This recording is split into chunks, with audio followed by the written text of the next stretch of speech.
Waheshimiwa tukae. Waheshimiwa viongozi, Waziri Mkuu, Spika wa Bunge la Jamhuri ya Muungano wa Tanzania na Katibu wa Bunge, Mheshimiwa Jaji Mkuu George Masatu, Mheshimiwa Jaji Mkuu wa Zanzibar, Mheshimiwa Jaji Mkuu mstaafu, waheshimiwa mawaziri mliopo hapa, Katibu Mkuu kiongozi na makatibu wakuu mliopo, Mheshimiwa Jaji kiongozi, kinini watambue majaji katika ngazi zenu tofauti, mtendaji mkuu wa mahakama, mwanasheria mkuu, vyombo vya ulinzi na usalama, rais wa TLS, viongozi wa dini, vyombo vya habari mliopo nasi, wageni waalikwa, mabibi na mabwana, Jamhuri ya Muungano wa Tanzania. Waheshimiwa, nami niungane na walionitangulia kumshukuru Mungu kutanisha leo hapa kwa ajili ya kuapisha jaji mkuu, lakini pia nishukuru muhimili wa mahakama kwa ushirikiano mkubwa wanaonipa katika kazi zangu. Ndugu zangu, leo ni siku ya kihistoria ambapo tunaapisha jaji wa 9 kama alivyosema jaji mkuu mstaafu wa hapa Tanzania, lakini kwa jaji mzalendo nadhani atakuwa jaji wangapi, wa 6 wa 7 kwa jaji mzalendo, jaji wa 7 mzalendo. Lakini kubwa zaidi kwamba tunamwapisha hapa Dodoma, ambao hakuna jaji mkuu amewahi kuwa hapa Dodoma, na hapa kipindi ambacho mahakama ilishahamia kikamilifu Dodoma. Kwa hiyo hongera sana Jaji Masaju.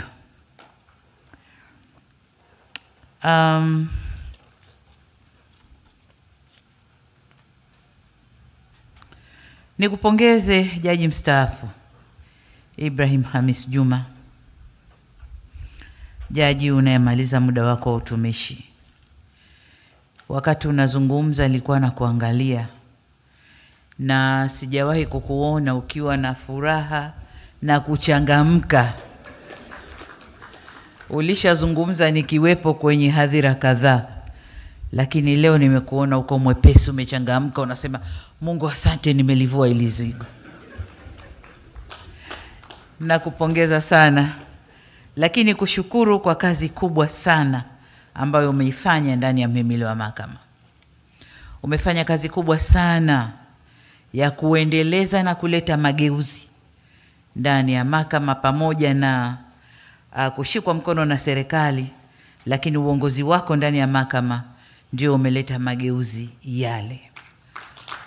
Umeweza kuleta mageuzi ya kimiundombinu na bado umeacha kazi inaendelea, lakini kimifumo na kiutendaji.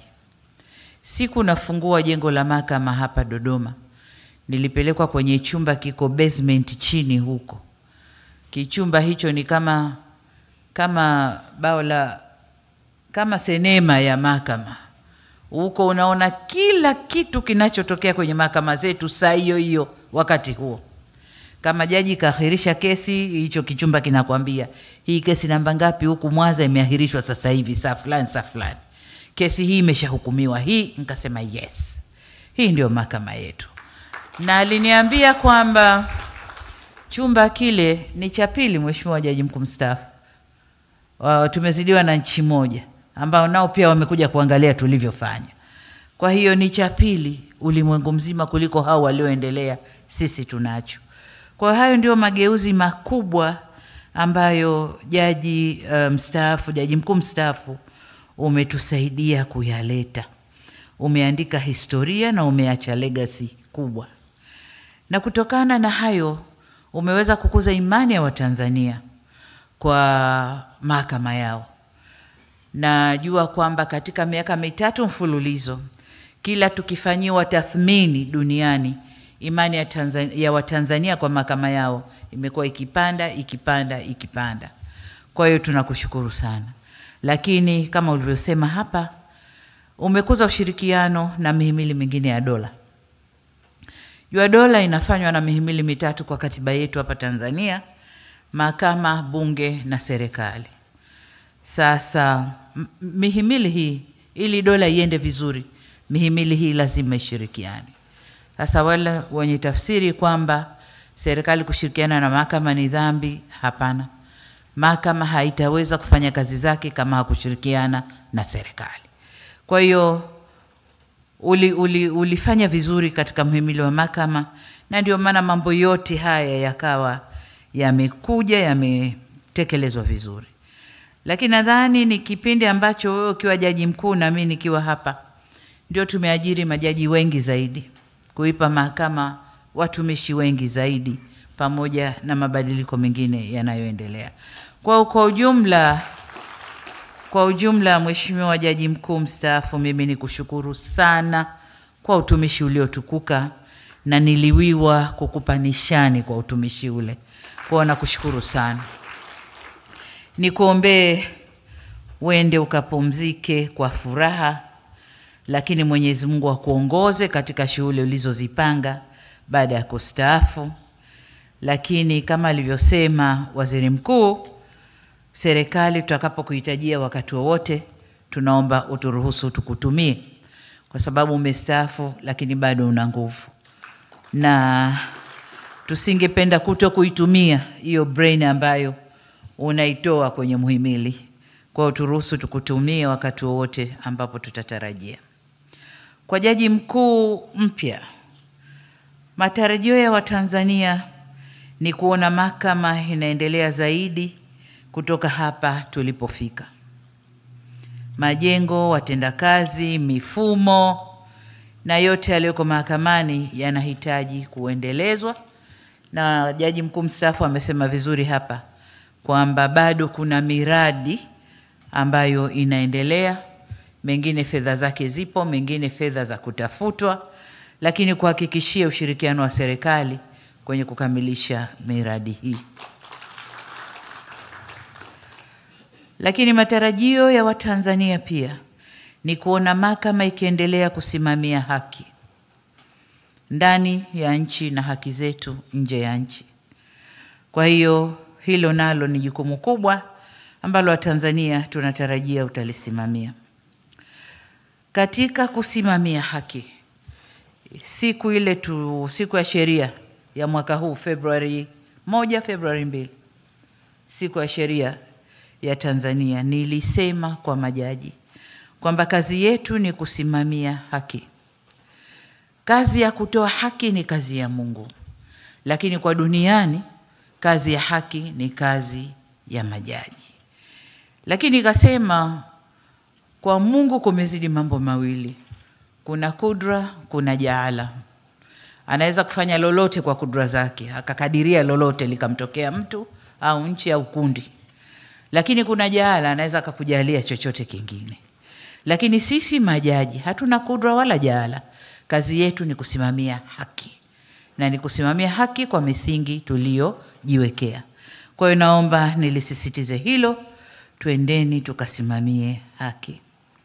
Na kama nilivyosema, serikali kwa upande wetu tafanya kila linalowezekana kuendeleza ufanyaji kazi wa mahakama, kama vile nilivyosema au nilivyoahidi wakati nalihutubia bunge kwa mara ya kwanza tarehe 22 mwezi wa 4 mwaka 2021. Tutaendelea kufanya hayo ili mahakama ya Tanzania isimame vizuri na iwe ni moja katika mhimili wenye hadhi duniani. Jambo jingine nalotaka kukusisitiza ni kuendelea na utekelezaji wa mapendekezo ya Tume ya Haki Jinai. Nenda kaangalie yepi tayari tumetekeleza, yepi bado, na tuone jinsi tutakavyoendelea kuyatekeleza ili haki isimame vyema ndani ya nchi yetu.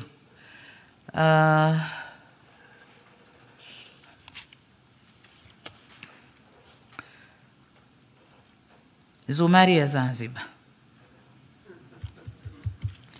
Mizumari ya Zanzibar huwa naisikia kwenye ngoma inaitwa msewe au kibati. Sasa unayoisema we sijui ipi, kama ya msewe au ya kibati.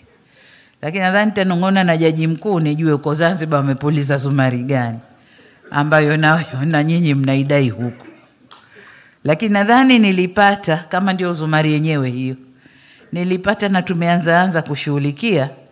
Lakini pia nikubaliane nawe kwamba labda tukae kwenye kikao na majaji na watumishi wa mahakama ili ile zumari sasa muipulize wenyewe, isipulizo kutoka kule. Kuna kipindi nilijaribu kuomba mkutano na majaji, lakini nikaambiwa unawajua majaji wewe? Nikarudi nyuma kidogo, nikasema ngoja basi niendelee kuwasoma. Sasa kwa sababu jaji mkuu umenialika mwenyewe, basi mimi niko tayari kuja kufanya kazi na yeye. Lakini hitimishe kwa kurejea pongezi zangu kwako jaji mstaafu kwa kukamilisha kazi hii bila makando kando. Hongera sana. Lakini pia kwa jaji mkuu mpya, nikupongeze lakini nikupe pole, kwa sababu mzigo huu si mdogo. Mzigo huu si mdogo, una kazi ya kufanya. Jaji mstaafu alikwambia wewe huhitaji uwanja mkubwa sana wa ndege ili uweze kuruka kwa sababu una uzoefu. Na mimi nataka nikupe moja tu. Kama ni mfano ni ndege, ukiwa angani ndege ukaribia kuisha mafuta. Sasa unapokaribia kuisha mafuta, hiyo ndege usende kuifanya wanasema nini? Nose diving, nose crashing. Hapana. Tafuta kiwanja cha karibu tua. Jaza mafuta uruke tena. Sasa unapotaka kujaza mafuta, mimi nifanye ndio mtumishi wako wa kukuwekea yale mafuta kwenye ndege yako, ili uweze kuruka tena na safari iendelee. Baada ya kusema hayo, nakutakia kila la kheri na Mungu akupe hekima na busara uweze kuifanya kazi hiyo vyema. Asanteni sana kwa kunisikiliza.